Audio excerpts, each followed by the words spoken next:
está acompanhando aí. Essa é mais uma live, né, desse Contos e Prosas. Essa semana, o tema e a participação proposta desse encontro parte do Núcleo Londrina, da Abrapso, e eu acho que o tema também tem bastante a ver com aquilo que o Núcleo está propondo, pensando, dialogando, os temas que têm se interessado aí na cidade de Londrina, isso aqui na cidade de Londrina, no Paraná, no interior do Paraná. O Núcleo tem uma articulação no seu trabalho aí com o movimento cultural, principalmente com o movimento dos artistas de rua de Londrina, o MAR, inclusive a sede do MAR, que é um processo de ocupação artística, o espaço, o lugar de referência do núcleo da Abrapso, Londrina, né? E também um ponto de encontro com essas pessoas que estão aqui participando da live, que diz também de uma outra parceria com o movimento trans, Travesti Trans de Londrina, e a quem está aqui representando um coletivo desse movimento é a Melissa, né? Enfim, é só para dizer que a proposta desse tema, já apresento eles para vocês, mas a proposta desse tema tem a ver um pouco com as pesquisas e práticas do Núcleo Abrapso, e interesses, e diálogos, e namoros com coletivos aí que o Núcleo Abrapso Londrina tem feito, certo? Esse tema, partindo disso, né, transversalizando resistências e dissidências em tempos de pandemia, foi uma proposta que a gente junto chegou, né, conversando, que vai pensar, assim, na continuidade daquilo que a gente tem discutido já, mas vai pensar o presente, esse momento atualíssimo aí, e também nas estratégias que a gente tem descoberto e que a gente tem compartilhado, de resistência dos modos de vida dissidentes, e aqui em especial as dissidências de gênero, as dissidências sexuais, e todas as demais dissidências aí que compõem os outros coletivos que a gente dialoga, né? Mas eu estou pensando muito com base naquilo que essas pessoas aqui convidadas conversam. E para não ficar falando deles, né, sem apresentar, eu quero apresentar, então, primeiro, deixa eu pôr aqui para ter destaque, né, meu amor? A Melissa Campos. Ela é atriz, produtora cultural, ela é integrante da Companhia Teatro de Garagem e também do movimento de artistas de rua de Londrina.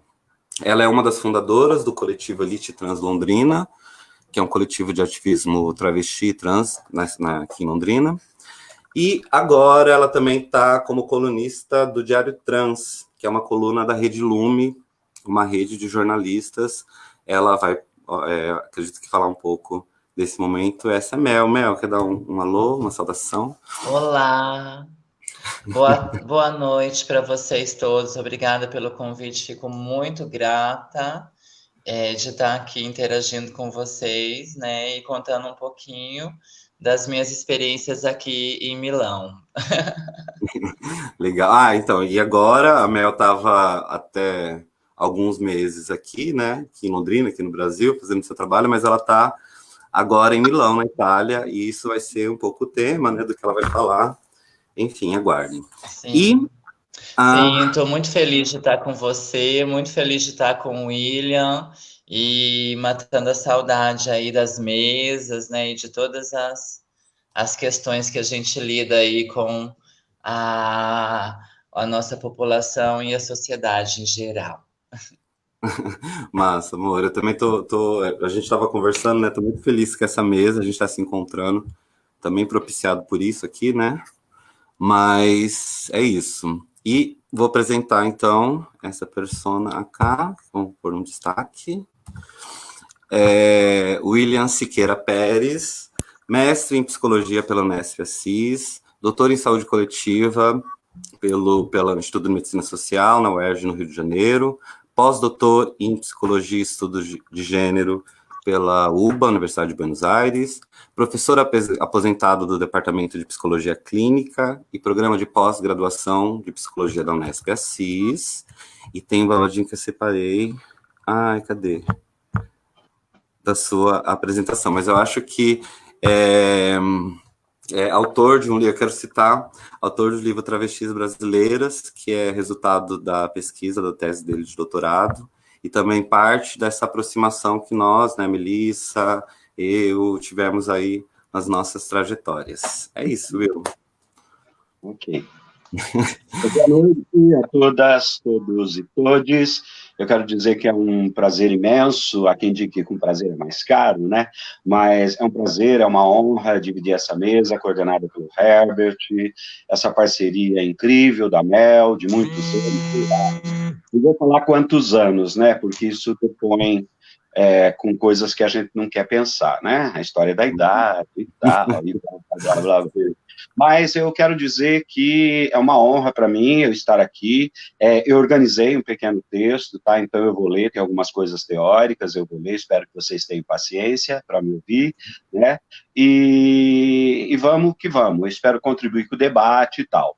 E antes de tudo, eu, Herbert e Melissa, queremos fazer um brinde à vida, gente. Tchim-tchim, saúde, muita saúde nesse mundo que interessa, saúde, paz, né, e que uma vida melhor seja possível. Axé. Axé. Axé. Então, na ordem, aí, na sequência, né, a gente combinou, primeiro fala o William, e depois passa a bola para Mel, e depois, por fim, a gente vê o tempo que tivemos aqui para responder, trocar ideias sobre os comentários que surgirem aí. Beleza? Bom bate-papo para a gente. Eu vou pôr você em destaque, tá, Will? Ok. Bom, vamos lá, então. Bom, gente, antes de eu apresentar a minha proposta de questionamentos para contribuir com o debate, eu quero contextualizar sobre alguns dispositivos disciplinares de controle que estão presentes nos nossos cotidianos, que antecedem a própria pandemia do Covid-19 atual e que ganha proporções atualizadas que a gente achava que já estavam superadas e resolvidas, mas que, infelizmente, parece que não é bem assim.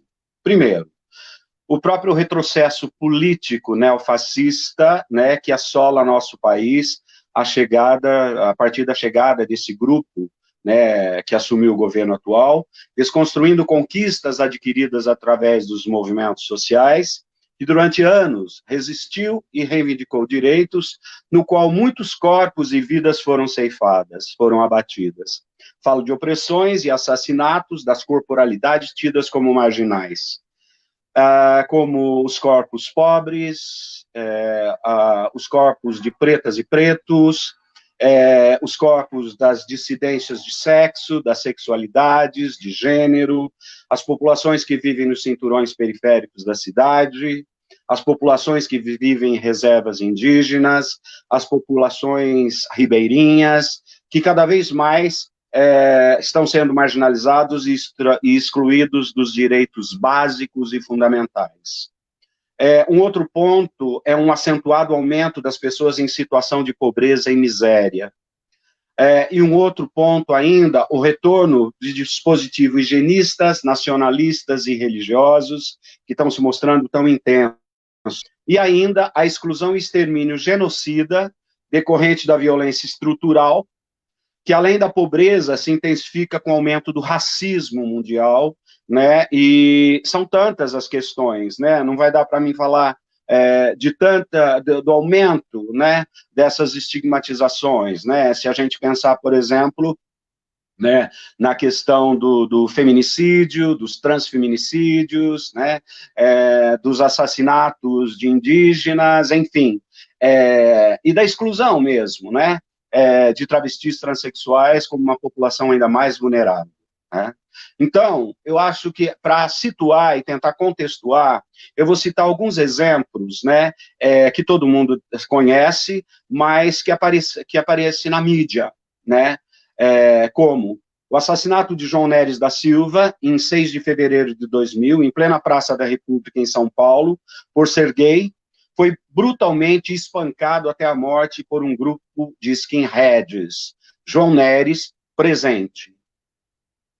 O assassinato da transexual Dandara dos Santos, em 15 de fevereiro de 2017, espancada e executada a tiros no Ceará, né, em Fortaleza, no estado do Ceará, com imagens insuportáveis. Dandara dos Santos, presente.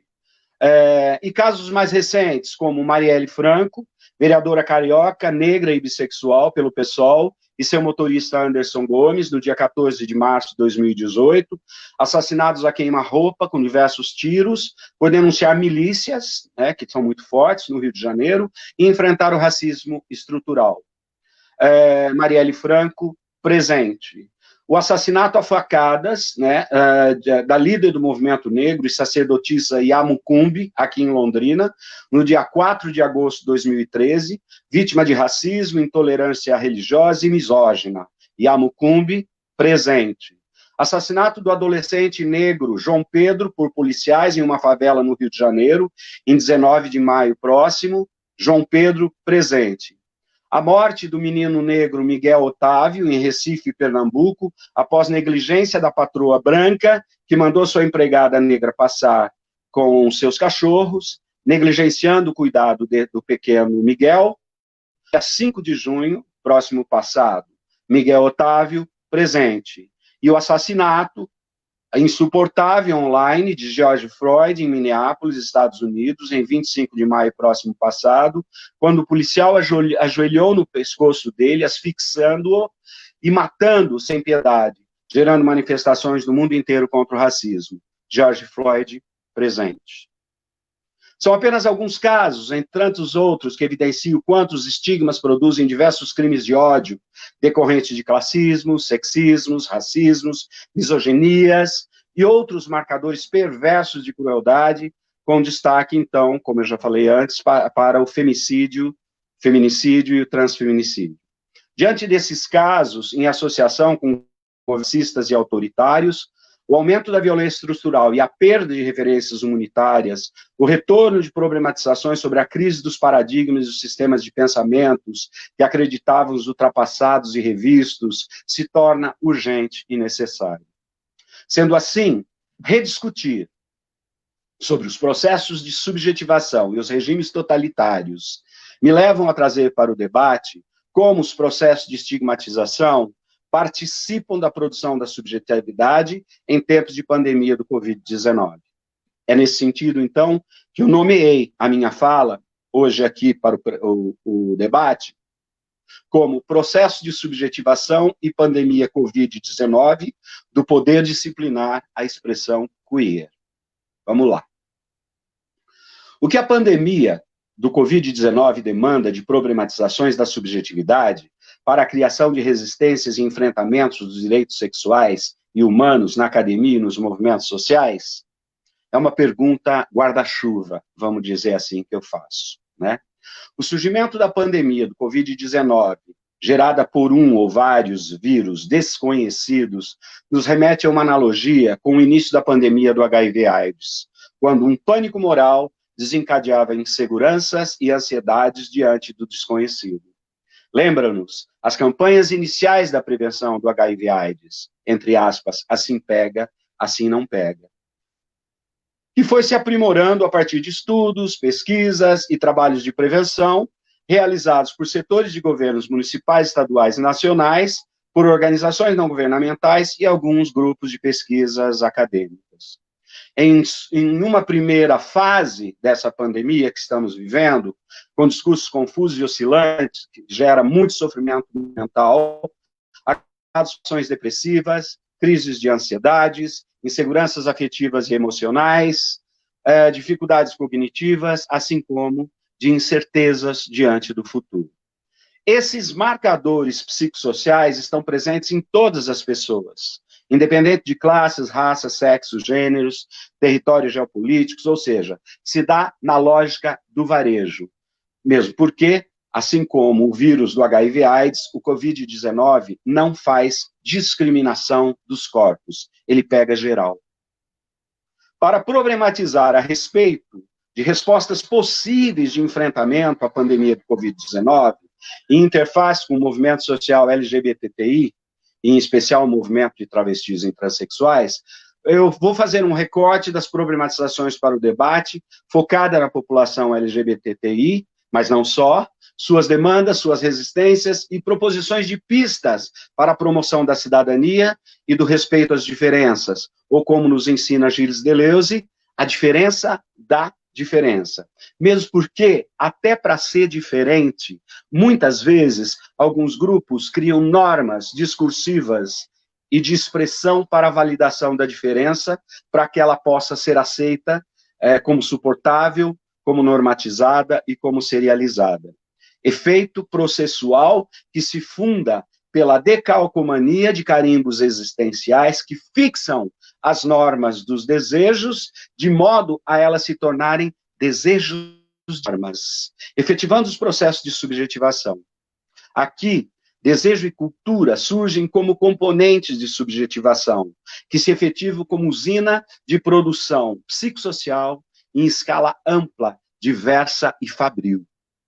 Quando falamos de processo de subjetivação, nós estamos apontando para os modos de subjetividade em construção permanente dos sujeitos, com marcas cristalizadas da norma, o que poderíamos falar de sujeitos do coronavírus, sujeitos do Prozac, sujeitos da cannabis, sujeitos da cocaína, sujeitos das progesteronas, sujeitos das testosteronas, sujeitos da psicose, sujeitos dos pecados, sujeitos dos higienismos, enfim, sujeitos que respondem a uma lógica imposta de captura pelo biopoder e as biopolíticas que individualizam e controlam as corporalidades.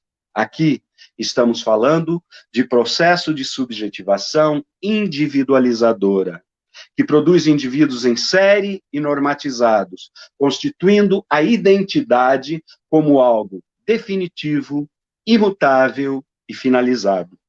A identidade como um mal necessário, mas que pode ser questionada e ressignificada.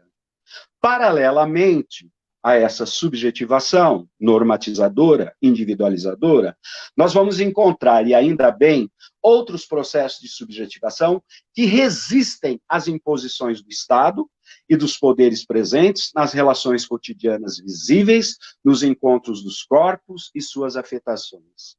Aqui encontramos discursos e imagens que resistem aos imperativos discursivos. Aqueles discursos que Foucault denuncia como reguladores e que dizem a respeito de como devemos nos portar e nos indicam o que fazer e como fazer, no que acreditar e o que desprezar, como devemos ser e defender esses modos autoritários.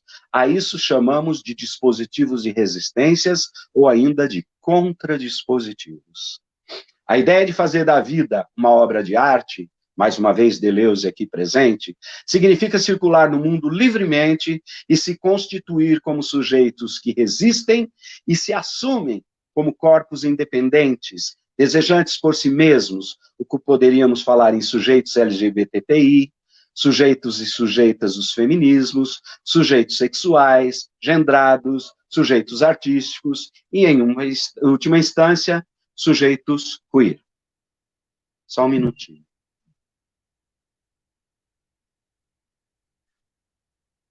O contraste entre sujeitos subjetivados pela norma e os sujeitos subjetivados pelas resistências ao poder funciona como um sistema de regulação que Butler denominou como sistema sexo, gênero, desejo, práticas sexuais, que se encarregaria de estabelecer quais corpos importam, quais corpos prestam, e que devem ser respeitados, e quais corpos devem ser excluídos, e tantas vezes assassinados.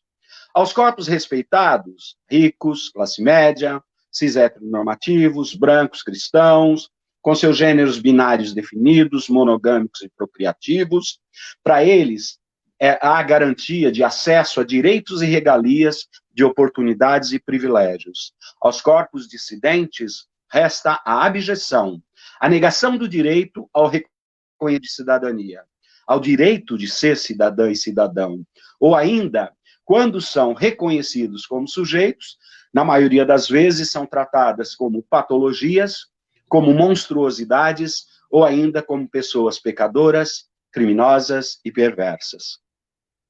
Os sujeitos da resistência, que ousa questionar as determinações do poder regulatório e disciplinar, corre o risco de sofrer estigmatizações que os associam à ideia de sujeitos perigosos, que se processam desde o século XIX, quando, no apogeu da estatística e do higienismo, que se atualizam no encontro dos corpos que afetam e são afetados, gerando baixa autoestima e inseguranças que muitas vezes fazem com que eles mesmos acabem acreditando que eles são inferiores diante dos corpos hegemônicos padronizados, inclusive às vezes acreditando que são merecedores de dores e de castigos.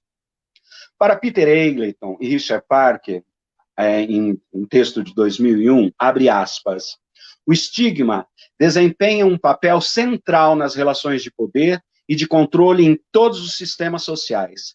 Faz com que alguns grupos sejam desvalorizados e que outros se sintam de alguma forma superiores. Em última análise, estamos falando de desigualdades sociais ou psicossociais. Para confrontar e entender corretamente as questões de estigmatização e discriminação, é necessário, portanto, que pensemos de maneira mais ampla sobre como alguns indivíduos e grupos vieram a se tornar socialmente excluídos e sobre as forças que criam e reforçam a exclusão em diferentes ambientes. Fecha aspas. Quanto mais marcas depreciativas se incidem sobre os corpos, maior a vulnerabilidade diante do contágio e proliferação da infecção e dos riscos diante da morte. Essas determinações abrem questões para o debate sobre a defesa dos direitos individuais, sociais, econômicos e políticos, ou seja, os direitos sexuais e humanos, e os direitos humanos. A emergência da pandemia do Covid-19 traz denúncias sobre essas desigualdades sociais. Acirra a dicotomia dos corpos que devem viver e os corpos que devem morrer, em interface daquilo que podemos chamar de violência estrutural, ou seja, os marcadores de pobreza, fome, raças, cores, etnias, prostituição, drogadição, produzem vulnerabilidades que intensificam de acordo com os lugares que esses corpos vão diante da exclusão social e da necrofilia que os compõe. Para Cruz Neto, 2000, abre aspas, a pobreza é o indicador mais sensível da concentração de renda no país. E diante disso, a forma de violência passa a ser a violência estrutural, perpetrada pelo próprio Estado constituído, gerando a opressão de pessoas e grupos, negando-lhes bens e oportunidades necessárias, como direitos básicos fundamentais, tornando-os mais vulneráveis às mazelas sociais, sofrimento e morte. Fecha aspas. A associação entre violência, pobreza, exclusão por sexo, sexualidade, raças, cores, etnias e gênero, entre outros marcadores de estigmas, não podem ser vistos como causa-efeito, pois o locus da violência estrutural denuncia uma certa democracia aparente da sociedade, a ausência de políticas públicas inclusivas e de acesso a oportunidades iguais para todas, todos e todos. Uma cartografia possível dos processos de estigmatização e de exclusão total dos direitos podem colocar em análise os diversos componentes de subjetivação que compõem uma subjetividade enfraquecida e despotencializada, o que eu chamaria de uma subjetividade submissa. Cabe a nós, críticos aos modos de sofrimento psicossociais, estimular a distribuição de informações que ajudem a questionamento sobre como construir um mundo melhor e inclusivo para todo mundo, para todos nós. A subjetividade, em linhas gerais, pode ser definida como o modo pelo qual o corpo é colocado à disposição do corpo social e é atravessado por discursos, imagens, sentidos e configurações. Aprendemos com Deleuze e Guattari que, diferente da ideia de interioridade proposta pela psicanálise, a subjetividade é produzida no fora, no registro do social, e, por conseguinte, nos encontros dos corpos que se afetam. Nessa perspectiva de produção social e cultural da subjetividade, a cultura media essa composição que se afirma por ações disciplinares advindas do biopoder e de regulação da população decorrentes de biopolíticas, o que produziria adestramento dos corpos e fixação do desejo e regulação dos desejantes. Desta forma, a cartografia do desejo nos dá subsídios para colocar em análise como o discurso sobre o coronavírus interage com a biodiversidade humana. Ou seja, a produção desejante será sempre regulada por discursos que tentarão impor o que deve ser desejado. Linhas de capturas que aprisionam as potências criativas e cristalizam os modos de viver. Mas, como todo poder tem um contrapoder, como nos alerta Michel Foucault, ou seja, apresenta no seu bojo resistências, uma composição paralela de subjetivação favorecerá a emergência de contradiscursos e promoção de produção de singularidades, que também poderemos chamar aqui de subjetivação singularizadora. Essa subjetivação singularizadora permitirá a emergência do que chamaremos de sujeitos de borda, das margens, sujeitos que produzem modos desejantes singulares, que se aproximam da dimensão da arte, do sublime, do sensível, e por isso conseguem produzir a vida como uma obra de arte. Em última análise, queremos evidenciar as possibilidades do desejar em nome próprio e criar o seu próprio percurso de circulação livre pelo mundo, colocando sob suspeita toda a prática disciplinar de captura do desejo e regulação dos corpos, que, no mínimo, poderíamos chamá-las de perversas. Aqui chamo a atenção para a produção de uma psicologia que atualize suas referências teóricas e práticas, que muitas vezes foram produzidas em outros contextos sócio-históricos, principalmente as teorias sobre psicopatologias advindas do século XIX e que insiste ainda estar presente na formação de agentes das psicologias. A maioria dos cursos de psicologia ainda usam teorias ultrapassadas da psicopatologia, com uma datação histórica de um século, no mínimo um século atrás. Pautar pelo respeito às diferenças e de escuta dessas mesmas diferenças abre perspectiva para a promoção de outros posicionamentos da psicologia, marcado pelo aqui e agora, pelas referências de reivindicações de direitos advindos dos movimentos sociais, evidenciando a necessidade de considerar os marcadores sociais, tais como classes, cores, etnia, sexo, sexualidade, gêneros, práticas sexuais, potências de prazeres, territórios geopolíticos, de modo a anunciar a emergência de uma psicologia política, laica, inclusiva e emancipatória. Novamente, com Deleuze, apontamos que não há nada a ser explicado, nada a ser classificado, nada a ser patologizado, porque tudo é pop filosofia, diria Deleuze, e eu acrescentaria, tudo é pop psicologia.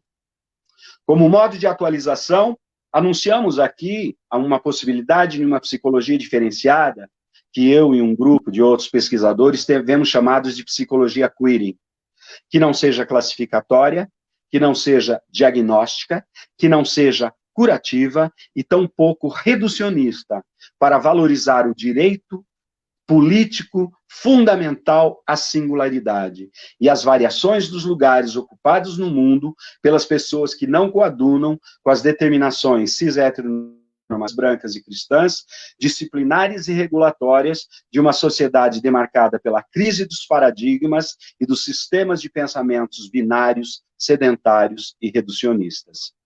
Diante do cenário político atual em nosso país, no qual nos deparamos com retrocessos e perdas de direitos conquistados pelas lutas dos movimentos sociais organizados, esse retorno a períodos anteriores da nossa história, os chamados anos de chumbo, parece que teremos que recomeçar a criar novos dispositivos de resistência e enfrentamentos sociais, raciais, sexuais e de gênero, e voltar a enfrentar os fascismos cis-heteronormativos, racistas, misóginos e machistas, pois os higienismos não podem se fortalecerem para continuar destruindo vidas.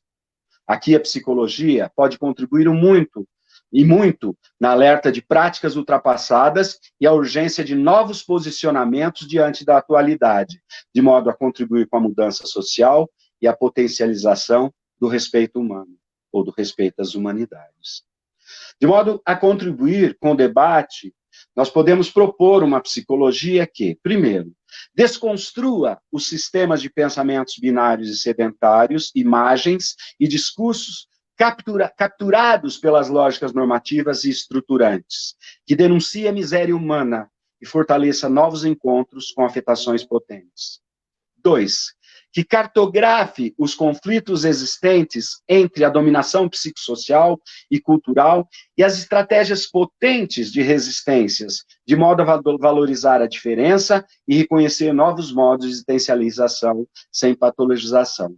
Aqui eu abro um parênteses para dizer o seguinte: nos meus últimos anos nas últimas orientações que eu fiz de mestrado e doutorado, quando as pessoas vinham trabalhar com populações excluídas, eu dizia o seguinte: você vai sim falar dessa exclusão, mas eu quero que você reforce, intensifique as estratégias de resistência, porque são elas que intensificam a possibilidade de uma vida com um valor maior. Então, eu acho que muito mais do que valorizar opressões, não estou negando-as, mas é dar passagem e visibilidade para as estratégias de resistência, que conseguem virar essa página para construir uma vida que seja igualitária, que seja inclusiva e que seja melhor para todas, todos e todes, né? Outro ponto dessa psicologia: que facilite e reconheça a emergência de novos sujeitos emancipados ou em vias de emancipação, destacando e respeitando suas reivindicações e posições políticas de ter direitos enquanto diferença de diferença. Sob nossa ótica, surgiriam como objetivos para essa psicologia queering, eu estou chamando assim: desfazer o sexual e o gênero binarizado, cis-heteronormatizado e falocêntrico. Talvez a ideia da dobra de subjetivação proposta por Gilles Deleuze e Félix Guattari possa nos ajudar, né? O dentro, o fora, está dentro e o dentro está fora. Não existe uma divisão entre dentro e fora. E a dobra deleuziana, ela facilita a gente entender isso. Eu recomendo, indico que quem não conheça, procura conhecer, que vale a pena, né? Outro ponto, né, de objetivos: desterritorializar, desconstruir, desmanchar os territórios sexualizados e gendrados através da decodificação dos códigos que dão inteligibilidade para os estereótipos psicossociais de classe, raça, etnia, gênero, enfim, de moradia em territórios de periferia, de orientação sexual, etc. Ou seja, atentar para os processos de reterritorialização e de recodificação dos cogitos ressignificados. E, um outro ponto, facilitar a passagem para que devires outros possam expressar novos modos de existencialização, fora dos binarismos universais, que até então se orientavam pelos processos de normatização impostas pelas regras disciplinares dos corpos pelo biopoder e as regulações coletivas das biopolíticas. Eu deixo aqui, terminando a minha fala, um desafio para a psicologia e as ciências afins de resgatar o respeito à diversidade sexual e de gênero, de modo a efetivar o seu compromisso com a transformação social, política e cultural de definir a vida como valor maior. Nesse sentido, que nenhum corpo possa se sentir no direito de ser superior a outros corpos alheios enquanto polícia de captura. Que os corpos possam ser livres. Muito obrigado. É isso a minha contribuição. Eu espero que a gente possa suscitar um debate caloroso e que a gente tenha insights para a criação de novos dispositivos, novas estratégias que gerem a vida como potência maior. Obrigado, gente. Obrigado, Will. Obrigado. Eu já comento alguns pontos. Deixa eu só mandar um salve aqui, porque eu esqueci no começo, então para não esquecer. Um salve ao pessoal da organização da Brapso, e daí especialmente ao Davis Pérez, que deu um suporte, deu um help, ajudou a mexer no sistema, ajudou a articular essa mesa aí. E um salve aqui para a galera que está, o Rogério Melo, Edson Severiani, o Psique, desde Colômbia, o próprio Davis, e a Valéria Barreiros, que também é do núcleo da Brapso Londrina e também articulou esse bate-papo aqui. Will, eu fiquei pensando em umas coisas, assim, né? E daí, como psicólogo, sendo responsabilizado a partir desse lugar, mas não só isso, né? Também não sei quem está nos assistindo, quem está nos acompanhando, e eu acho que dos lugares que falamos, assim, a que estamos sendo chamados, né, nesse momento, assim, como temos sido convocados, né? Tem toda essa cutucada importante, interessante à psicologia, enquanto esse terreno geral, e também pensar como a gente, enquanto a formação de outro jeito de fazer psicologia se encaixa aí, também faz tremer essa estrutura toda que você desenhou, né? Então, acho que são duas perguntas. E fiquei pensando nesse comparativo que você fez mesmo, né? Desse pânico diante do atual desconhecido, em paralelo aí, em comparação com a epidemia da HIV/AIDS, né, emergência nos anos 80, e o que isso gerou, né? Então, é muito interessante que tem desde essa dimensão do pega geral, que ajuda a desconstruir aquela primeira ideia que foi construída, estereotipada do grupo gay, da peste gay, né? Então, assim, nessa primeira ótica, assim, como resultado desse pânico.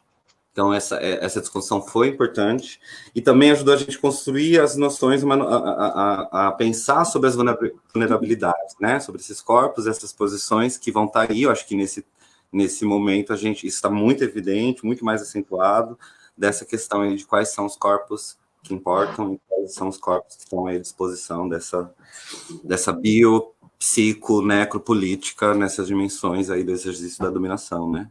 Então, é interessante porque a crise, né, brecha tanto para a lógica da dominação, para reorganizar essa estrutura toda aí, é isso que a gente está vendo, mas também a brecha, e que eu acho que é legal dar atenção para isso, para a resistência, né, para os modos de resistência, como que, e de compartilhar isso, de fortalecer rede, de fortalecer aquilo que a gente começou brindando aqui, que é a defesa da vida, né? Eu acho que é isso, eu fiquei pensando. Mas aí, jogando para o pessoal que está assistindo para mandar os comentários, para o final a gente poder fazer mais um bate-papo, certo? Agora eu passo a bola para Mel Campos. Deixa eu pô-la aqui em destaque. Amore, é toda sua.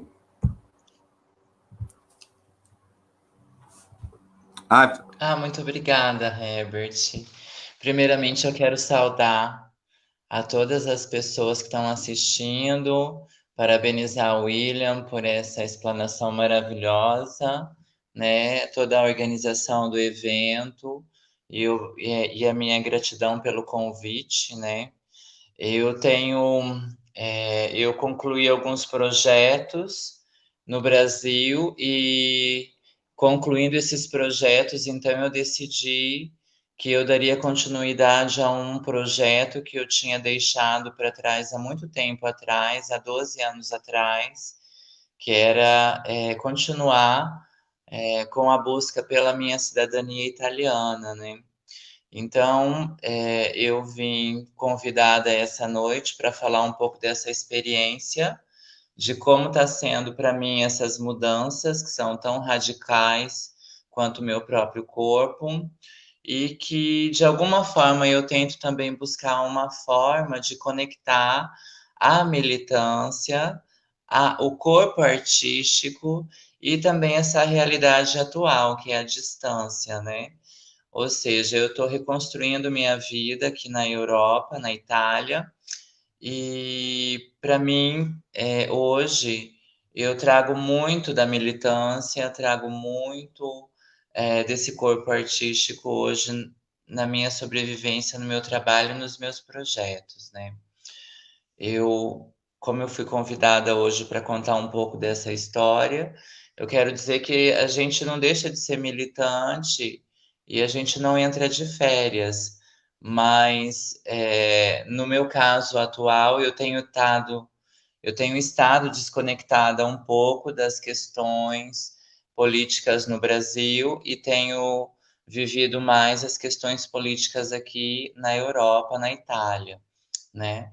Então eu estou em Milão, eu vim para cá convidada por uma amiga minha, que é a minha grande amiga Milena, que a gente ela me deu todo o suporte para que eu pudesse hoje ser uma residente italiana, né? Aqui na Itália. E, e em Milão eu tinha feito alguns projetos, né? Mas eu não contava com o coronavírus, né? Então, é obviamente que com o lockdown, tudo se paralisou, e aqui realmente paralisou de fato, né? Para que se pudesse se entender, né? Então, o lockdown que aconteceu aqui, ele veio mais nessa questão de auto-organização mesmo, de entender o que é que estava acontecendo e como é que essa doença seria combatida, né? Eu, eu embarquei no dia 23 de janeiro, e cheguei aqui em Milão no dia 24, juntamente com os dois primeiros casos, eram os dois chineses, que iniciaram a contaminação aqui em Milão, né? Eu vivi na zona vermelha de Milão, a 5 minutos da Piazza Duomo, e então foi algo assim que eu notei na política que adotaram para combater essa pandemia aqui na Itália, é que é muito simile, é muito. Já estou falando italiano, né? É muito parecido com o que realmente aconteceu na época da pandemia da AIDS, né? Com uma diferença. A política de terrorismo é a mesma, do controle dos corpos, do controle das ações, né, das pessoas, com aquela velha frase, né? Cuidado, você pode morrer, você pode matar, você pode, enfim, né, estar vulnerável apenas em respirar o ar que está ali, né? Disponível para você, né? A diferença que eu senti da pandemia da AIDS é que essa doença, o coronavírus, colocou todos nós, independente de classe, de cor, de sexualidade, de etnia, de religião, todos foram colocados de joelhos no mesmo patamar, né? Ou seja, não existe dessa vez grupo de risco, né? Todos estão sujeitos à infecção do coronavírus, né? Então, eu acho que analisando, fazendo uma comparação com a pandemia da AIDS, todos agora são iguais perante a esse vírus, né? E alguns com mais juízo, outros com menos juízos, né? Mesmo porque esse vírus ele atinge muito a classe anciã, e não tanto os jovens, né? A não ser que ele tenha aí já doenças crônicas e outras patologias, né? Então, eu acredito que viver toda essa realidade me fez pensar em um mundo só de pessoas jovens, sem a sabedoria dos anciãos, sem a sabedoria das pessoas que realmente têm o conhecimento, né? Têm o poder do conhecimento, né? Então, foi bem complicado, porque estar de frente com uma doença que não se conhece também é algo que mexe muito com o psicológico, né? Eu acho que a saúde psicológica, ela é muito fundamental para o combate do coronavírus, né? Porque para você manter o corpo são, você precisa manter a mente sã, né? Porque eu notei muito aqui na Itália, em Milão, que existia uma histeria coletiva muito grande, né?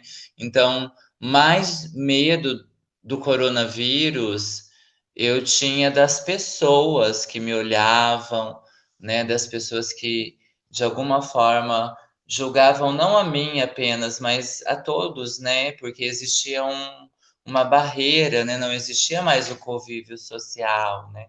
Não existia mais uma possibilidade de aproximação, né?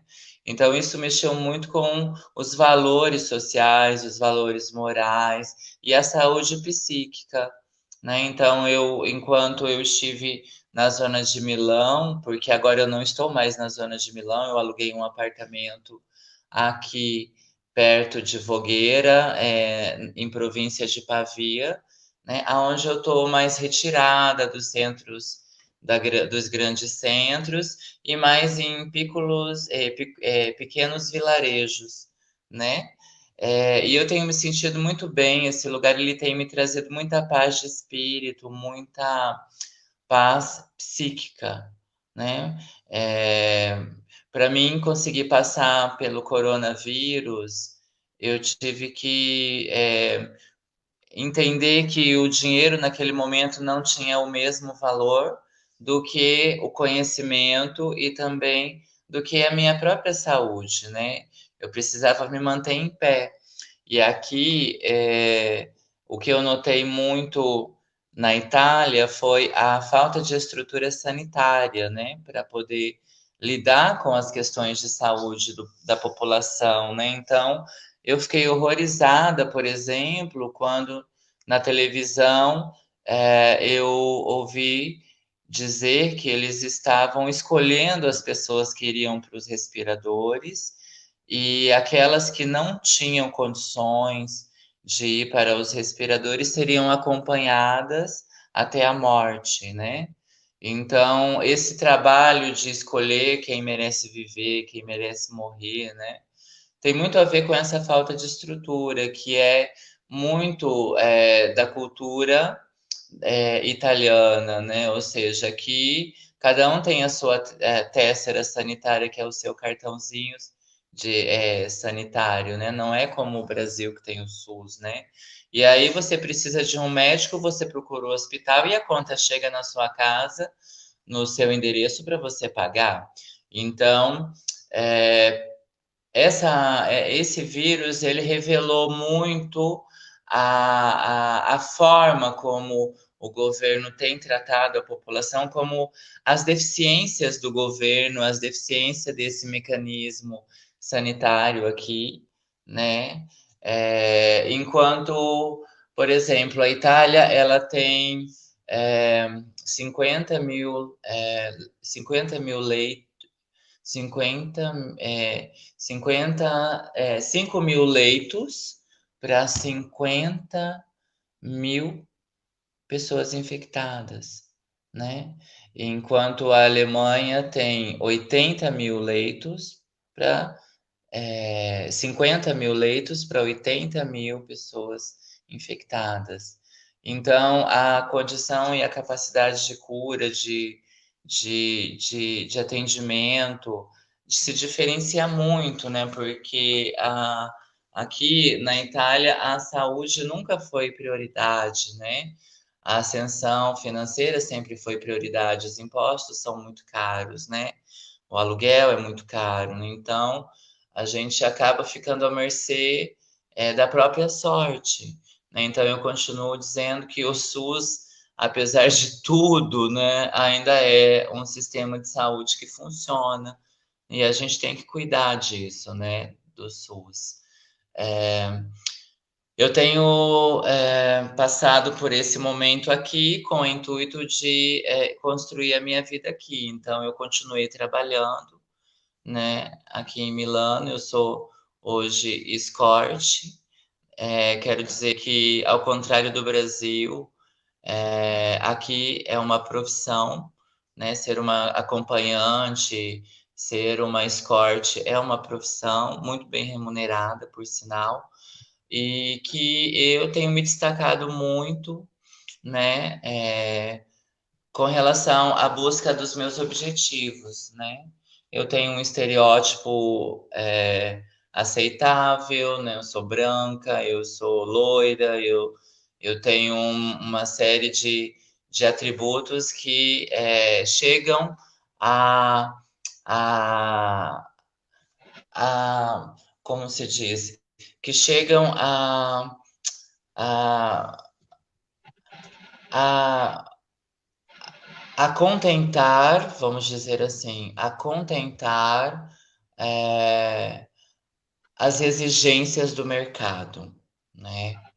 E, ao mesmo tempo, me colocar nesse papel foi bem difícil, porque hoje eu tenho uma intelectualidade política e crítica sobre essa questão, né? E, ao mesmo tempo, a gente volta lá no início, quando o Will fala de busca por oportunidades, né? Então, quando você não encontra oportunidades, você cria oportunidades, né?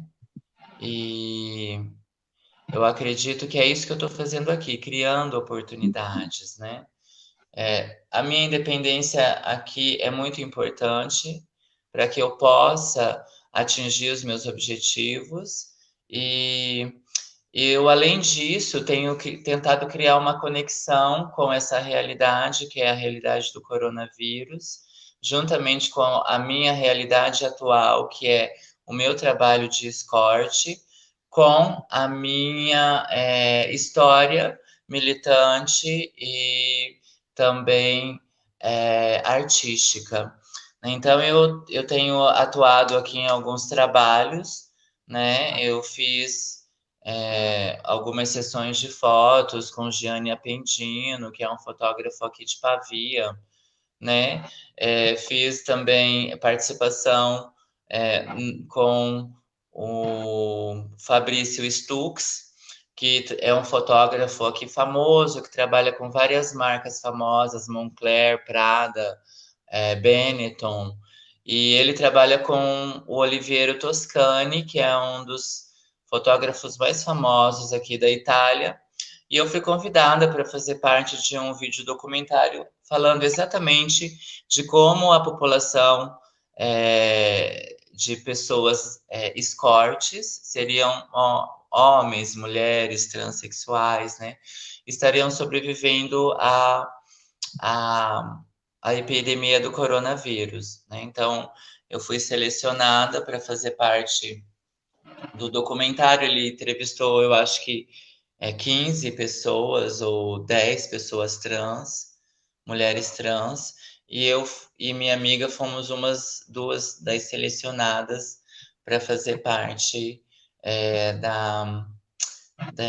dessa conjuntura que conta a história, né, de como os trabalhadores passaram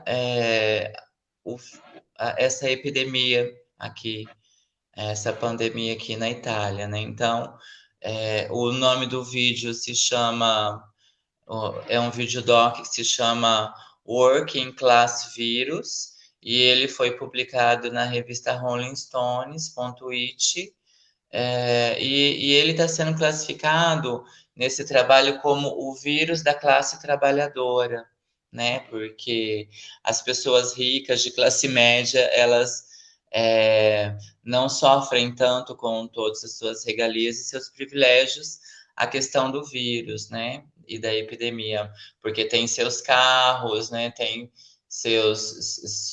suas formas de isolamento, que já é do cotidiano da classe média e da classe alta, né? Já a classe trabalhadora, ela está em constante contato, né? Porque ela precisa trabalhar, ela precisa sobreviver. Então, a gente tinha que escolher entre morrer de coronavírus ou morrer de fome, né? Então, eu escolhi trabalhar, né? Então, eu fui uma das poucas trans em Milano que continuou com os anúncios, né? Então, de 1.500 anúncios, tinha somente 5 anúncios. E um dos 5 anúncios era o meu, tá entendendo? E o outro anúncio era o da minha amiga, que nós morávamos juntos. E fora aí, esses 2 anúncios, tinha mais 3 ou 4 anúncios, né? Então, assim, os anúncios se reduziram muito, né? Eu até lembro de uma frase que a minha amiga me disse, que ela disse assim, agora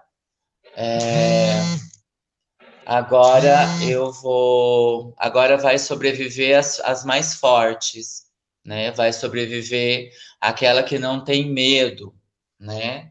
E de fato foi bem difícil para mim trabalhar isso na minha cabeça, porque o meu trabalho aqui em Milano é de contato, né? Ou seja, eu tenho contato direto com clientes, né? Com homens que me procuram e então eu tive que estabelecer limite, eu tive que estabelecer uma forma de ter esse contato que fosse realmente menos menos vulnerável para a minha realidade, né? Porque antes do dinheiro eu não queria pegar esse vírus, né? Então eu passei todo o meu tempo em Milano e não tive nenhum tipo de reação, nenhum tipo de doença, nenhum um resfriado eu tive, né? Então eu penso assim, ou eu me cuidei muito bem, ou eu sou imune a esse vírus, né?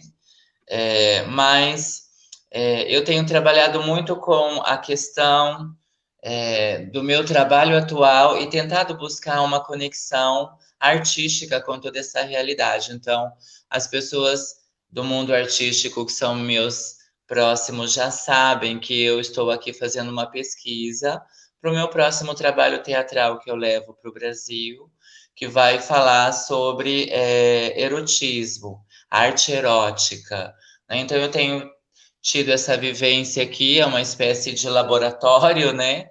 Onde eu estou colhendo relatos, eu estou colhendo histórias, eu estou aprendendo técnicas, né? Para que eu possa, então, dentro dessas técnicas, construir o meu próximo trabalho, né? Eu tenho trabalhado na coluna Diários Trans e eu fui convidada pela Rede Lume também, que é a rede de jornalistas,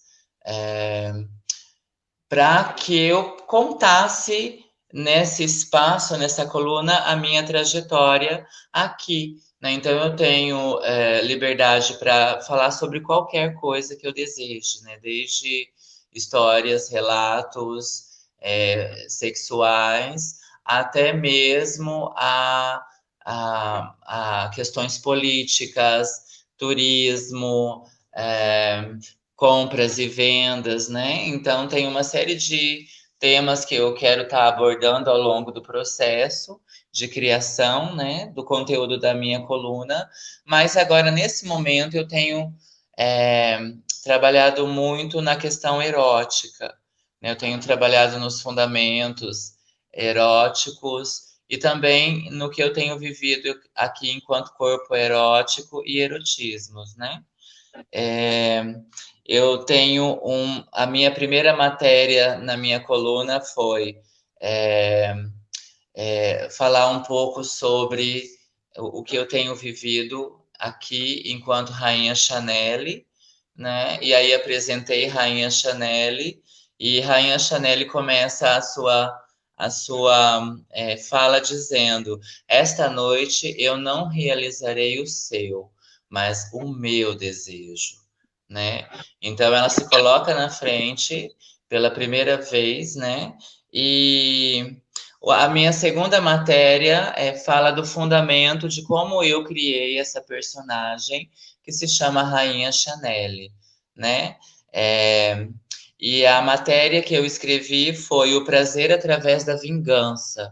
Então eu trabalho muito com a questão dos fetiches, a questão do sadismo, né? Chanel é uma rainha sádica, porque essa é a performance que eu ofereço aqui em Milano enquanto produto de satisfação, né?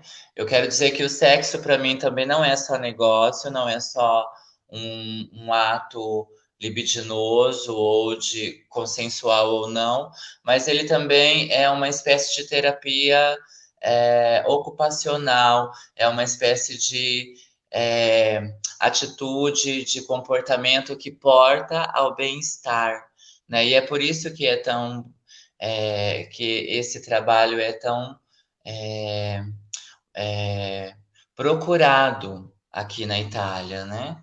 Então eu acredito que eu tenho tido um belo destaque nesse universo aqui na Itália, né? E eu quero dizer que, apesar de tudo, os direitos sexuais eles têm que serem garantidos, né? E que uma das coisas que eu mais achei interessante nessa política que que Milano adotou, e a Itália em geral, foi de como eles passaram por cima de todos os direitos constitucionais, né? Desde a liberdade de ir e vir, né? Que a gente, para sair na rua, a gente poderia ser multado aqui em 400, 500 euros, até prisão, né?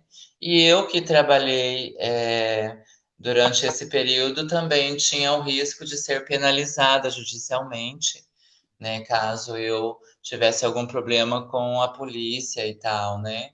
Então foram momentos assim bem tensos da minha vida, porque eu nunca imaginei viver uma prisão domiciliar, eu nunca imaginei ver Milano parada, eu nunca imaginei ver a Constituição sendo atropelada em nome da falta de estrutura, né? Porque se esse país ou o Brasil ou qualquer outro país tivesse realmente a saúde como bem prioritário, como direito garantido acima de tudo, né? Porque saúde não é só comprimidinho. Eu sempre disse isso nas minhas mesas, né? Saúde não é só comprimidinho garantido, não. Saúde é todos os direitos garantidos, né? Para você ter saúde, você tem que ter casa, comida, você tem que ter lazer, você tem que ter cultura, né? E uma série de outras direitos garantidos. Então, saúde não é só uma tessera sanitária, que é um cartão sanitário, não é só ter o remédio garantido, mas é ter também todos os direitos garantidos. Então, deu para ver como a Constituição foi atropelada por causa da falta de estrutura mesmo. E não foi só aqui, não. Eu estou vendo isso acontecer em outros países, estou vendo isso acontecer no Brasil, né? Mas eu quero dizer que, apesar de tudo, a resistência é fundamental. Manter a saúde psíquica para resistir é fundamental.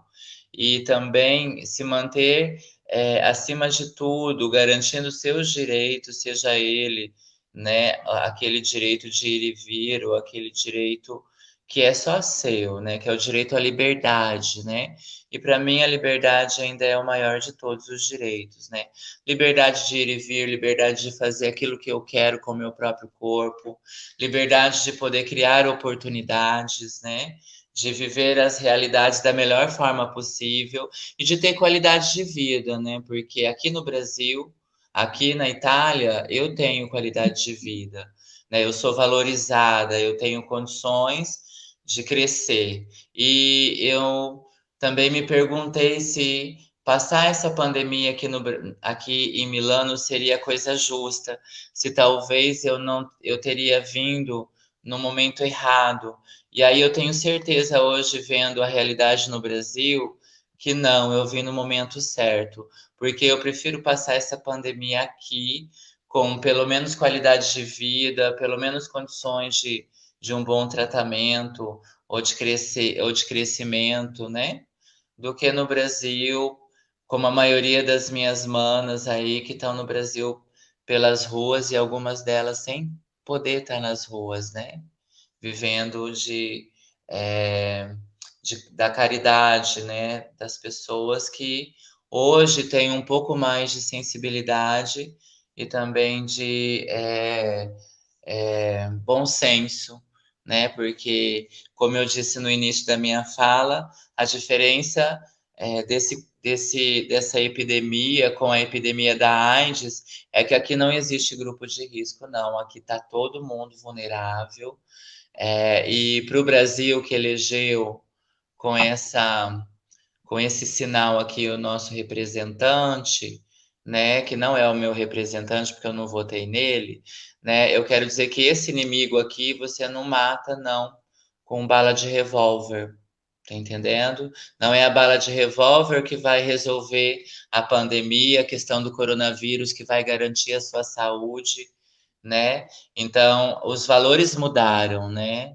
A atuação política mudou, a capacidade política também mudou, né? A única coisa que não muda é a resistência que o corpo tem que ter, que a gente tem que ter para resistir a tudo isso que está acontecendo. Mas eu digo para vocês, aqui na Itália já está tudo voltando ao normal, o vírus está perdendo força, já não tem mais casos de infecção aqui, porque ele perde força com o calor, né? Então, mantendo as regras, respeitando as regras, tendo um comportamento de higiene mais adequado, né? Mantendo a distância social que é necessária nesse período, usando a máscara, né? E, enfim, respeitando todos essas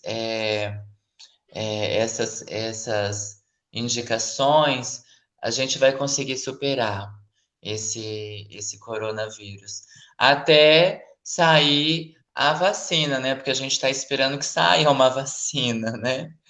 Então, que isso aconteça, que a gente consiga cada vez mais manter a resistência do nosso corpo, a saúde mental e psíquica, para que a gente possa, então, ter saúde realmente, para enfrentar e ter anticorpos para poder sobreviver a tudo isso, né?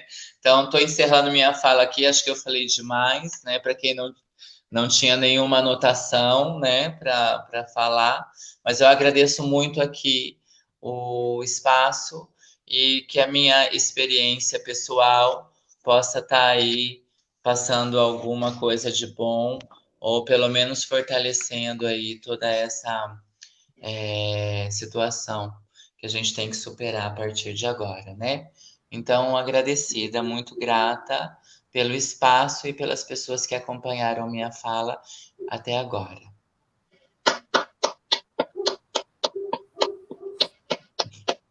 Massa, Mel. Bom te ouvir, bom te ouvir. Tava com saudade, né? Mas para além disso, bom te ouvir as coisas que você trouxe. Eu fiquei pensando numa coisa, né? Você começou falando da tua ida para a Itália, foi uma coisa que, à época, eu pensei, né? Ela tá indo bem no momento da crise lá, e agora você comparando com a crise aqui. Tem uma fala do Bruno aqui, Bruno Garcia, Mel. Ai, que delícia! Que saudade do Bruno! Comparando aqui como que as pessoas têm reagindo, né? Dizendo que no Brasil, quanto mais mortes tem, mais as pessoas perdem o medo do vírus. Aqui um comportamento, penso, né, no olhar sobre um comportamento que as pessoas têm tido, e eu acho que muito a espelho aí do comportamento que a gente tem observado na política, né, de modo geral. E aí, principalmente, o que ele está fazendo? Mas eu queria falar algumas coisas que você falou, e eu ia citar bem o vídeo, para ver se dá para pegar o link e postar aqui para o pessoal acessar, quem tiver interesse, esse vídeo que você falou, dos trabalhadores, né? Porque, assim, você falou duas dimensões que eu acho interessante. Uma coisa é pensar essa pandemia a partir disso, de que não tem grupo de risco, né? Que convoca a gente a pensar numa numa existência nossa, enquanto seres planetários, biológicos, no mundo, enfim, sabe? Para além desses modelos aí que a gente criou de viver, né, em cidade, sociedade, etc. E daí sim, eu acho que a gente está sendo convocado também a pensar nisso, né? Como que a gente dialoga com a Terra, como que a gente dialoga com o planeta, como que a gente vive isso tudo aqui. Enfim. E a outra dimensão que você falou também, acho que o vídeo tem bastante a ver com isso, mas como que é o vídeo dos trabalhadores, né? O vírus dos trabalhadores, né? Como é que é, meu? Working Class Virus. O vírus da classe trabalhadora, né? Sim. Que eu acho que é isso, assim, no vídeo, né? Mostra os trabalhadoras na Itália. Eu acho que quando eu fiquei pensando num vídeo semelhante aqui, numa realidade semelhante aqui, a galera que trabalha com moto, com os escortes, né? Os escortes, como você falou, os trabalhadores informais, a galera da prostituição, da alimentação, enfim, a galera que continua trabalhando, não pode fazer o quarentena, o isolamento social, né? Eu acho que é uma coisa importante para a gente pautar, porque daí vai ter uma diferença.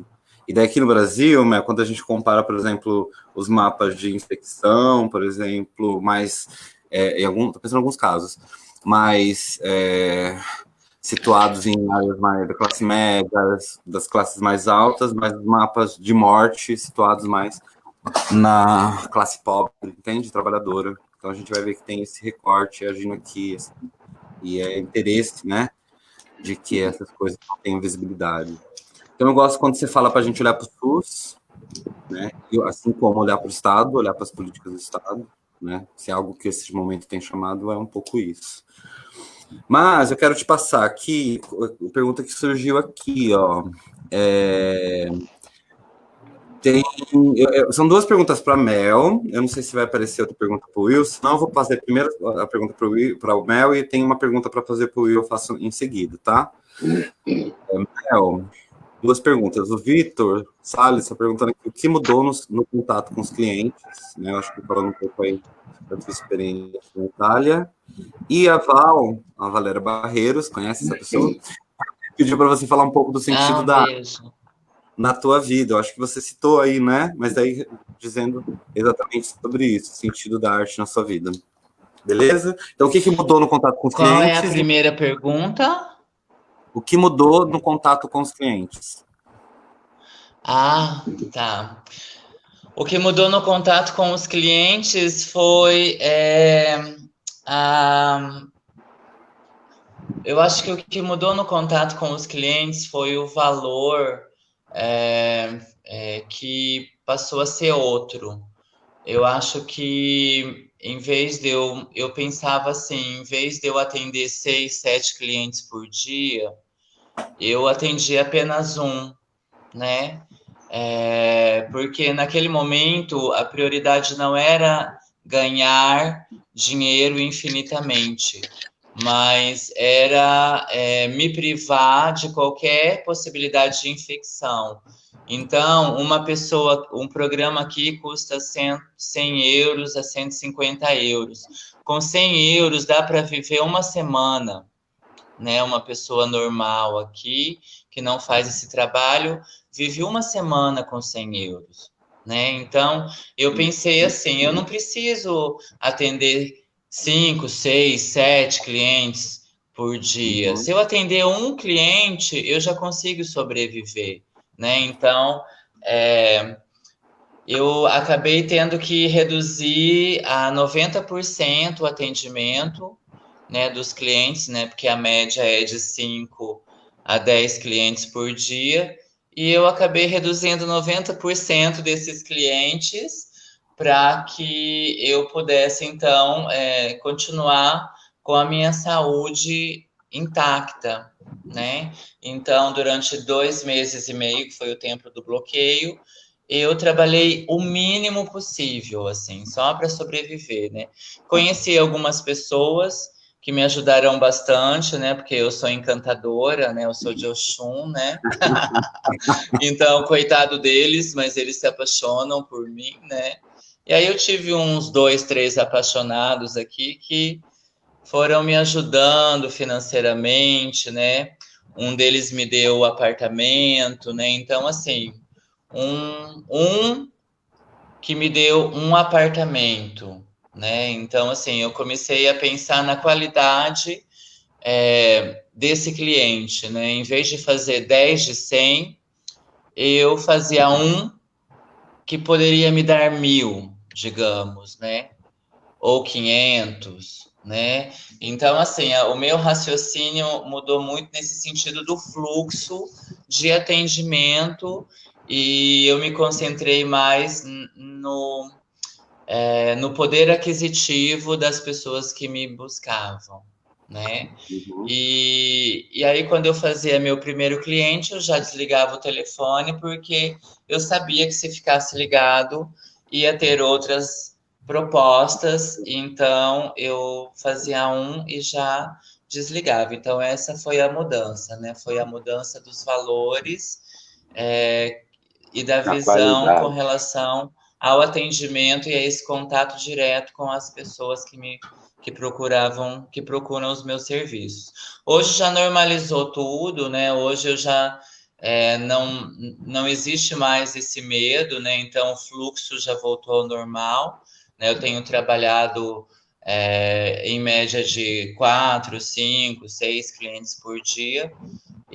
Mas tem aquele dia que também eu fico de molho, né? Ou seja, me recuperando, né? Então hoje está tudo normal, mas na época da pandemia, assim, eu reduzi em 90% o atendimento e só atendi mesmo para sobreviver e conseguir alugar o meu apartamento aqui, que custou 3.000 euros o aluguel do meu apartamento, então eu tive que ganhar esse dinheiro, né? Independente do coronavírus, né? E eu acho que a arte, respondendo a pergunta da Valéria, um beijo para você, amore. Um beijo também para o Vitor. Eu acho que o corpo, ele é tudo aquilo que Deleuze diz, né? O corpo, ele é aquilo que ele pode suportar. E a gente é performance 24 horas por dia, né? Então, eu considero que eu estou vivendo em uma performance contínua, indefinida, né? Onde eu criei uma personagem e essa personagem hoje não tem hora nem tem dia para acabar, né? Ela, inclusive, a tendência dela é se estabelecer cada dia mais fixa dentro da minha realidade, né? Mas as artes, ela me ensinou muito a buscar a poesia das coisas, né? De tudo aquilo que eu produzo, que eu faço. Então, eu tenho unido a minha pauta que eu tenho vivido agora, que é a pauta da prostituição, né? Que aqui é chamada de escorte, com a minha pauta artística. E disso tem resultado os conteúdos que eu chamo de arte erótica, né? Porque eu quero falar especificamente dessa temática, do erotismo dentro das artes e da arte erótica, que é uma realidade da maioria das travestis e transexuais, né? Então, hoje existem algumas temáticas na área da cultura que não representam a nossa realidade, né? E eu quero construir um trabalho que realmente represente a realidade da maioria das travestis no Brasil, porque eu não considero, por exemplo, que as atuais produções que existem no Brasil representem a realidade das travestis no Brasil. A gente não está dentro das igrejas, a gente não está sendo chamada para ceiar, a gente não está ali sendo aceita. E eu também não acho que a minha arte, que a minha cultura e que tudo aquilo que eu acredito enquanto arte seja realmente o retrato da realidade. Mas o meu trabalho também não consiste apenas em mostrar a parte limpa e a parte aceitável da travesti, né? Porque eu não vou botar meu pé nos palcos, por exemplo, para pedir desculpa, ou para pedir para mim ser aceita, ou para fazer a Santa Ceia com todo mundo. Muito pelo contrário. Eu tenho uma concepção de que eu tenho que destruir tudo isso para reconstruir, né? Então, eu acredito que cada um tem uma visão artística e atualmente eu quero construir um trabalho que fale realmente da realidade, como é aquilo que eu acredito nas artes, né? Grazielas fala de uma história real, fala de fatos verídicos. Eu sou uma trans que eu produzo arte, eu produzo performance, eu produzo dramaturgia, e eu continuo produzindo por um viés que me agrada muito, que tem muito a ver com a minha realidade atual, que é lidar com o erotismo e com os fetiches do universo masculino, né? Então me aguardem, porque eu estou estudando Luigi Pirandello, né?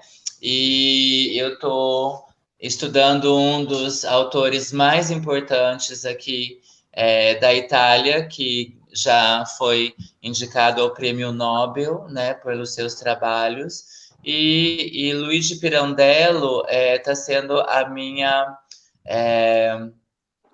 minha referência na área do teatro aqui na Itália. Então aguardem, o conteúdo é muito interessante, né? E eu vou chegar, né, para mostrar de verdade, né? E também tenho trabalhado com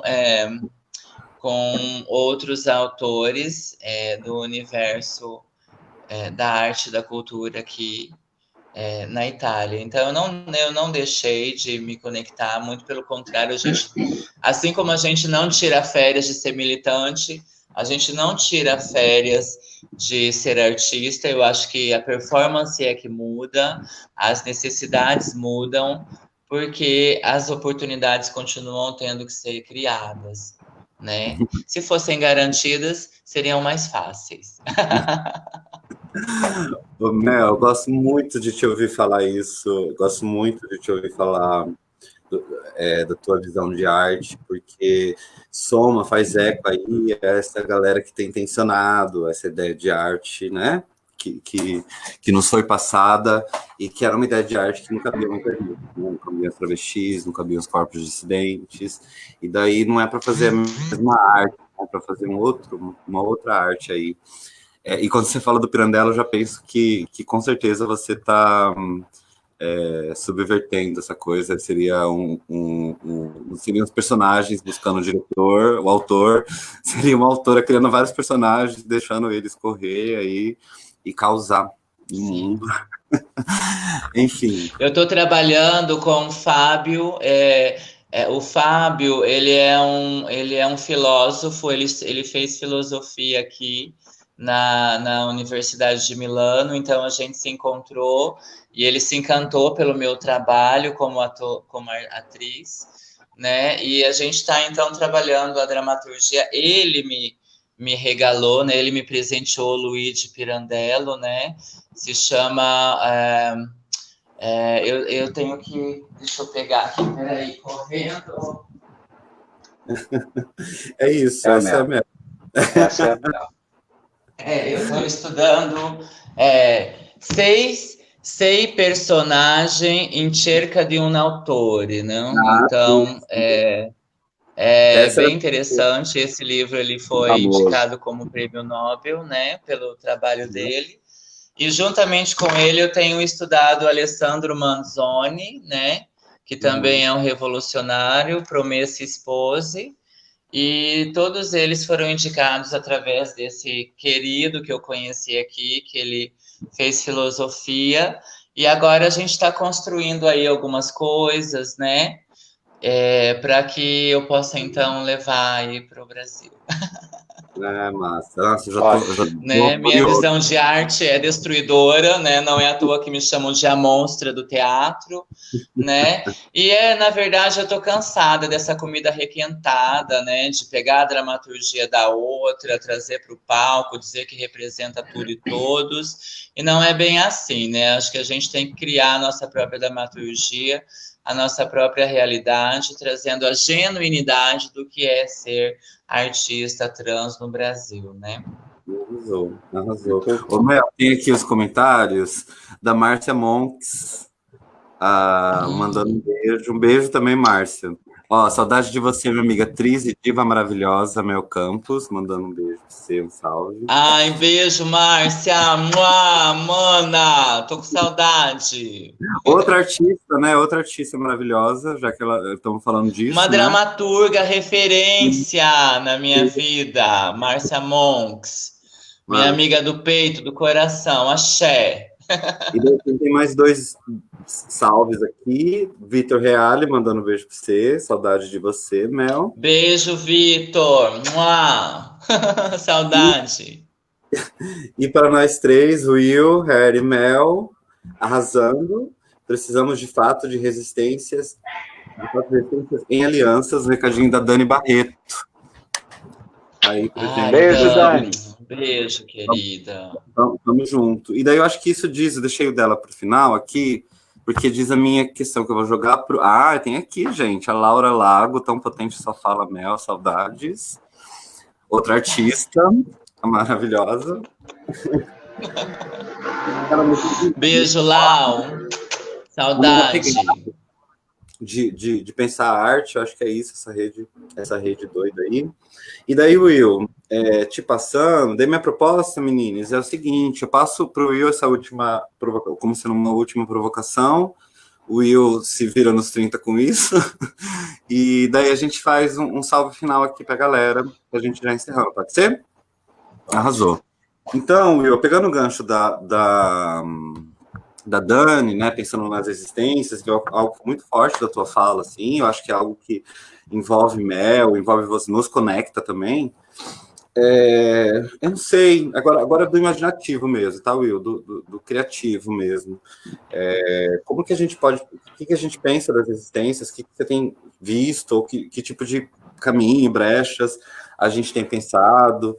Na fala da Mel, eu fiquei pensando um pouco, né, em coisas que eu tenho visto, né, por exemplo, essas redes de solidariedade que têm surgido agora, assim, né, na defesa aí das pessoas que estão excluídas, enfim, uma série de redes que têm surgido. Aí eu não sei, eu estou aqui no imaginativo mesmo, o que a gente pode pensar para potencializar cada um de nós e cada um de quem está assistindo para lidar com o presente. É possível ter... Olha, é uma pergunta bastante complexa, eu diria, porque eu não tenho receitas, né? Eu não tenho saídas miraculosas, quer dizer, eu tenho algumas questões que eu venho refletindo a partir da minha experiência de vida, a minha experiência no corpo, né, e tudo mais.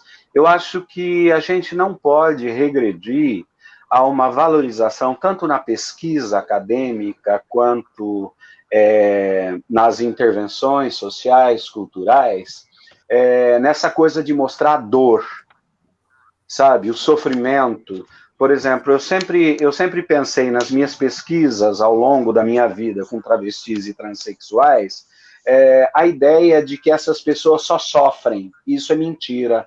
Né? A ideia que pobre só sofre, isso é mentira. A ideia que negro só sofre, isso é mentira. A ideia que os gordos só sofrem, isso é mentira. Por quê? Porque nós resistimos. Né? Eu acho que tanto Deleuze, como Nietzsche, como Foucault, nos dão ferramentas para a gente pensar que é possível você construir vida paralela. Né? E aí, nessa criação de vida paralela, é onde nós vamos nos encontrar, né? E esse encontro, ele se dá na borda, ele se dá na margem, não é no centro, né? No centro está o limpinho, está o higiênico, né? Está o padronizado, né? Está o esperado em termos de produção desejante, que você deseje a norma, que você repita o modelo higienizado. E eu acho que essa perspectiva eu estou saltando fora. Sabe, o que me interessa? O que me interessa são as estratégias de resistência. O que dá certo? Né? Como é que a gente pode se fortalecer para bater de frente com o fascismo? Como é que a gente pode se... E isso em termos de coletivo, hein? Porque eu sou uma pessoa antiga, eu acredito no coletivo ainda. Eu acredito no fortalecimento dos grupos, dos coletivos, das organizações, que bate de frente com a norma, com a regra, que aquilo que é imposto como uma verdade absoluta, né? Porque nós resistimos e nós sabemos o prazer que isso dá. Nós que somos resistentes, nós que habitamos a borda, nós que habitamos a margem, nós sabemos que nós festamos. O imperativo maior da gente é a alegria, é o prazer, né? Então, quando a gente encontra aliados, né, que a gente pode fazer essa troca potente, que a gente pode criar um universo paralelo, que a gente pode criar resistências coletivas, isso me encanta. Isso me encanta, né? Uma vez a Adriana Salles falou num congresso, me citando, e eu fui questioná-la, que ela disse que eu teria dito, que eu não lembro, que lá onde o sujo está, é lá que eu quero estar. Eu não lembrava de ter falado nisso, mas eu concordo com isso. Não é o sujo sujeira, é o sujo marginal, é o sujo que escapa da norma, é o sujo que escapa daquele discurso determinista, né, que o Foucault denuncia para a gente. Então, eu acho que o que me interessa são os platôs de resistência, são os aliados da resistência, do enfrentamento ao neofascismo, de enfrentamento ao totalitarismo. Então, eu acredito que a gente deve valorizar as resistências e não os estigmas, não os sofrimentos, né? Quando eu iniciei meu trabalho com travestis, lá, sei lá, tantos anos atrás, a primeira impressão que eu tinha era de muito sofrimento, de muita exclusão, até que eu comecei a ser convidado para ir nas festas de aniversário, até que eu comecei a ser convidado para passear com elas, né? Para ir no cinema com elas, né? Que monte de projetos que a gente fez junto. Então, isso me mostrou uma outra dimensão. Tanto que no meu pós-doutorado, eu trabalhei no meu doutorado com os processos de estigmatização, e no meu pós-doc, eu quis falar dos amores que dava certo para as travestis e transexuais. Não dos amores impossíveis, mas nos amores possíveis, né? Nos afetos potentes e possíveis. Então, eu acho que é isso que me interessa da vida. Não é a dor, não é o sofrimento, não é o estigma. A minha cartografia da estigmatização que eu fiz hoje aqui foi mais para apontar o efeito que isso produz nas corporalidades dissidentes, mas, ao mesmo tempo, colocar o holofote nas respostas, nas saídas, nas linhas de fuga, que permite a gente não só construir uma vida melhor, mas fazer da gente pessoas melhores também.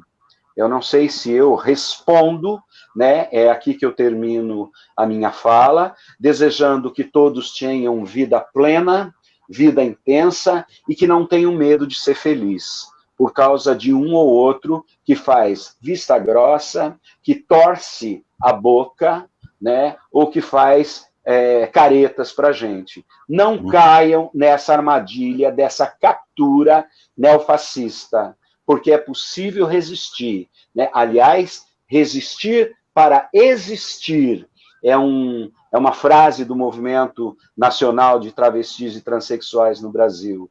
Resistir para existir. Beijo grande no coração de todos vocês. E vamos acreditar, gente. Vamos acreditar que a gente vai sair dessa íntegro, nós vamos sair dessa potentes, nós vamos ainda festar muito, nós vamos brindar muito, vamos dar muita risada e acreditar que viver vale a pena. É isso. Tchim, tchim. Saúde. Tchim, tchim, axé. Tchim, axé. Salute. Alô. Santé, diriam os franceses. Estou estudando francês agora, estou louca. Santé. Mel, quer mandar um beijo final? Eu não sei se eu atingi as expectativas, eu tô assim, louca. Fazia tempo que eu não fazia uma fala, né? Mas quero agradecer a oportunidade, a confiança, né? Desculpem se eu fiz algum bolo doido, mas eu tenho que, você sabe, né? Já é como andar de bicicleta, né? Mas quando a gente fica um pouco longe, a gente acaba se atrapalhando um pouco. Então eu peço desculpas por qualquer atrapalho que eu possa ter tido. E agradeço muito a oportunidade de ser lembrada, de ter aí a realidade que eu estou vivendo aqui compartilhada com vocês. Obrigada, viu? E máscara, gente, porque ser mascarado tá na moda. Máscara. Tem que ter, né? Tem que ter, assim, tem que ser um style, né? Uma coisa, né? Mas eu fico muito agradecida. Beijo para todo mundo que salutou aí, que mandou. Só mais uma coisa. Vamos fuder de máscara. Eu não sei. Vamos foder de máscara, né? Mas chega aqui todo mundo tira a máscara, então acho que não tá rolando. As máscaras. Quando as máscaras caem? Quais máscaras caem? Quais máscaras? Mas, olha... Eu entendi. Eu falei, gente, será que eu tô fazendo alguma coisa errada? Tem que foder de máscara. Tá bom. O errado é o certo, quem sabe. Eu quero mandar um beijão, agradecer você, Mel. Obrigado por estar pela disposição, por estar aí longe e perto. Já deu uma aquecida aí nessa distância, nessa saudade. Obrigado, Will, por se dispor também, por estar aqui. Obrigado a você pelo convite.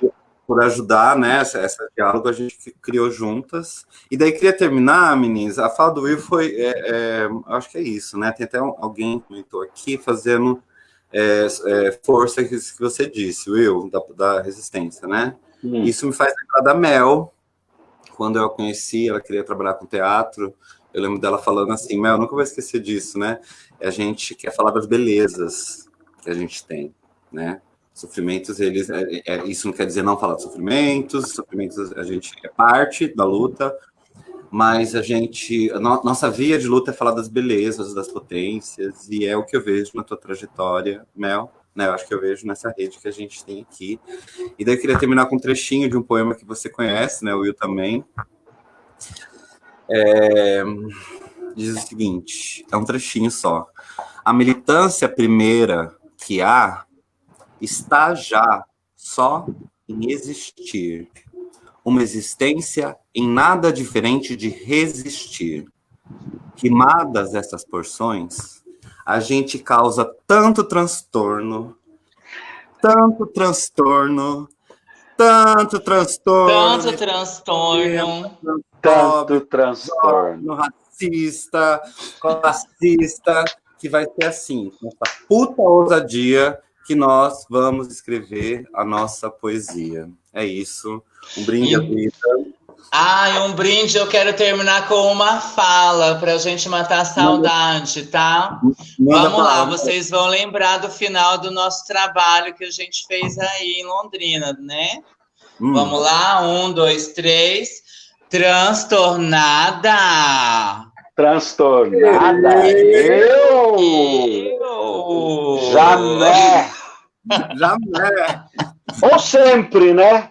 Ou sempre. Esse transtorno a gente afirma. Beijão, bora, gente. Bora, patologia. Show! Axé, vai lá. Beijo. Beijo, Will, te amo. Beijo, Mel, também. Saudade. Volta logo. Morrendo de saudade.